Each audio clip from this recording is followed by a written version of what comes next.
Cleveland without the work and the legacy and the impact of the individuals that we're here honoring tonight. So thank you for everything that you've done. And I also want to add my thanks to Dan and Deb Hansen. We wouldn't be gathered here but for these two individuals recognizing the value of celebrating immigrants and the immigrants' contributions and legacy that they've left that's made Cleveland the rich city that it is today. It's my honor on behalf of the Indian American community tonight to present Mr. Sudarshan Sathe for induction into the Cleveland International Hall of Fame. Mr. Sathe arrived to Greater Cleveland, like many, as a graduate student and has since made it his home, building a successful business, building the Indian community, and doing both with humility and a focus on service, and through both leaving an enduring impact on Cleveland. I had a chance to collect some of the impressions of the Indian community about Mr. Sathe and his legacy here. I want to start with one of his fellow inductees in the Hall of Fame, Mr. Sathe, who was his first boss.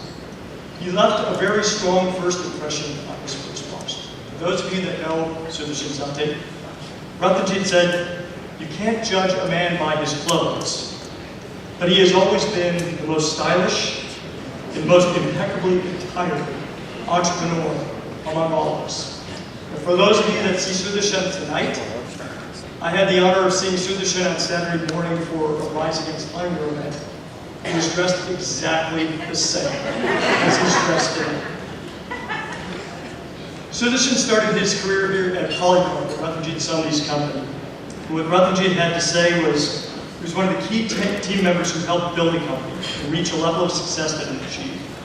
One of his greatest qualities was his ability to convey and convince even the most challenging customers to trust his point of view, to trust his expertise, to trust his solutions, and through that, bring even the most difficult and complex customers' issues to resolution.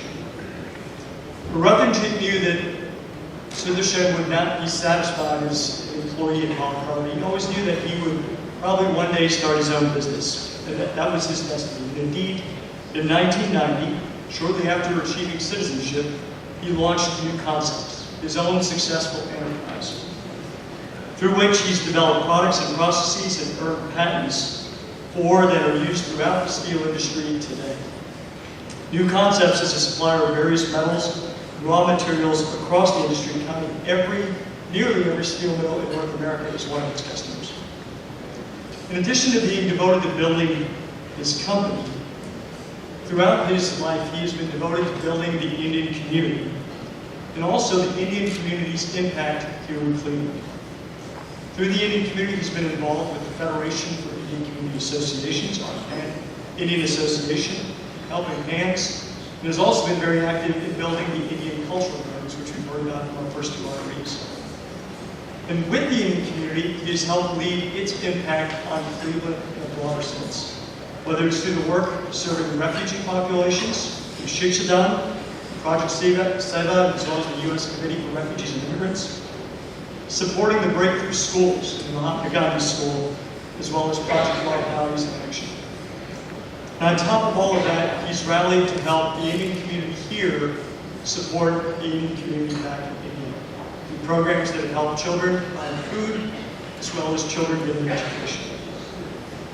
As one of our Indian community members, Rikumana, said, the current president of FICA, on a personal level, he does not say no to anyone.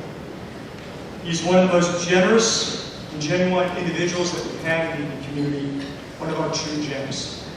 Ladies and gentlemen, it is my honor tonight to present to you Mr. Sudarshan Sathe.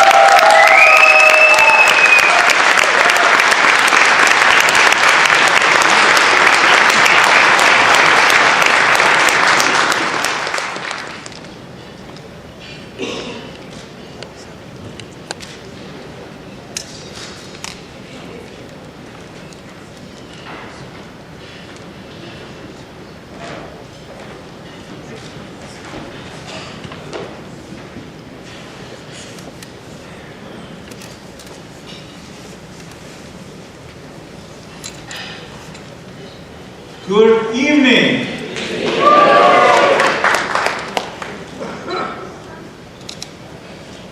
you, Baiju, for that scintillatingly warm introduction. Cleveland International Hall of Fame, Dan and Debbie, my fellow inductees, ladies and gentlemen. Namaste and good evening.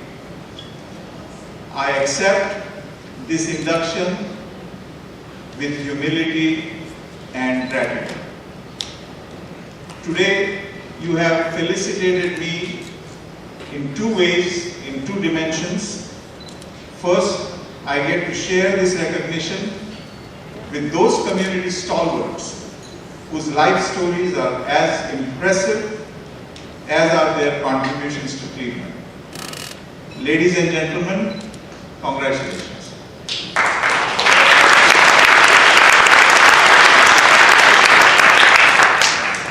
And second, I'm honored to be in the long list of illustrious Indian Americans who have received this honor before me, some of whom are in attendance today. Thank you.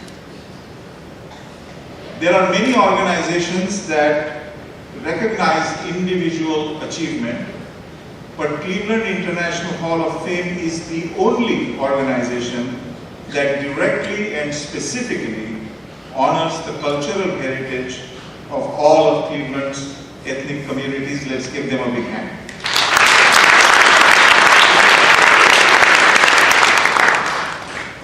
As an immigrant, I stand at an intersection of American hospitality, American greatness, and the cultural heritage and education that I carried with me some 40 years ago when I had the good fortune to arrive in this country to study for Masters in Chemical Engineering at University of Akron. I found a country that was warm and welcoming, even as the winters were unimaginably frigid in Akron. I found an America that made your life easy. From the great interstate system to planes, trains, automobiles, telecommunications. But more interestingly, the American society provides modules for success. By that, I mean, if you have a good idea, the society is ready with all the support. For instance, in many countries, if you were to come up with a great recipe for ketchup, you would also need to own the bottling plant, the labeling plant, your own trucks, and your own shelf space. But here in the USA, all of that support, the logistics module, the finance module, the regulatory module, are ready and available to anyone. That's the reason a business that starts in a garage can lead to $1 billion in no time, as many tech industries have done. But you know what is even more important? It is the honesty and integrity of its people. Imagine how pleasantly surprised I was, we all were, to see that you can drop a quarter, open a box of newspapers, and everyone just takes one. This honesty and integrity permeates other realms of life as well. For those who doubt this, I say to them, travel the world. The second half of the immigrant equation is how my culture, the Indian culture, cohabits and enriches not just Cleveland and United States, but world at large. And I speak here for all of the Indian American diaspora. Indian history and culture is arguably the longest continuously extant story. And language is the soul of culture. The Sanskrit language is arguably the oldest written and spoken language in the world, and as such is an elder sister of many languages in the world, including English. It will probably surprise many that it is the Sanskrit that provides the root for words like mother, father, brother, sister, candy, navigation, juggernaut, September, October, November, and December, among others. Another legacy is mathematics. Indian society produced numbers 1 to 9 and made them operational with the magnificent invention we call zero. Only then the numbers became the number system. Numbers from 1 to infinity and infinite numbers from 1 to 0, the so-called decimal numbers, were made possible because of zero. But the bigger contribution to the world's well-being came not from the numbers themselves, but from the rationale, the paradigm shift that made the humanity realize they needed the numbers. And that paradigm shift was, in the age of battles and conquest, you simply took all of the conquered region's stuff. There was no need to count. But someone in India said, this is not a good idea. Let's see if we can trade, and trade equitably. And if you want to trade equitably, you have to now invent a concept called counting.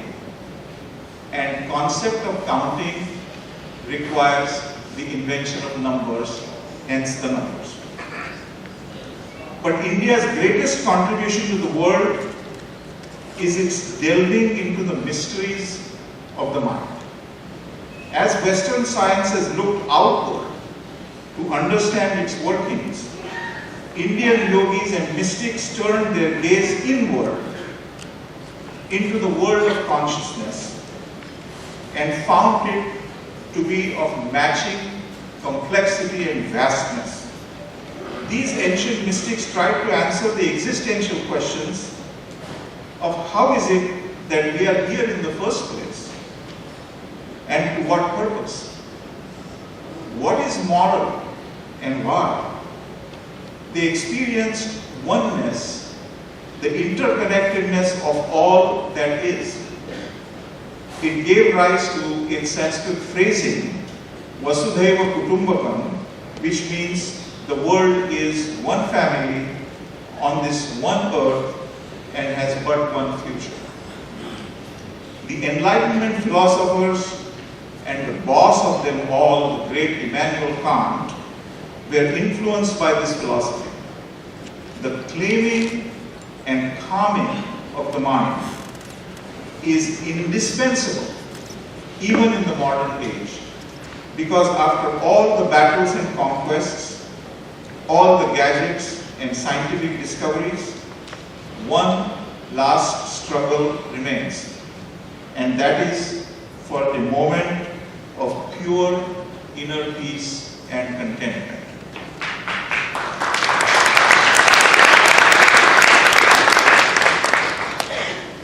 In my personal journey, I was fortunate to have the steadfast support of my family, my beautiful, caring, and resourceful wife who makes my best better, and 2 gorgeous kids that are our pride and joy. But also our large circle of friends that are our family. They are our joie de vivre, our oxygen. And we surely survived COVID because of you. Thank you.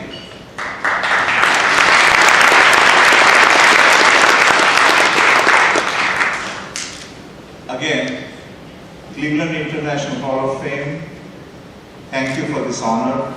Namaste.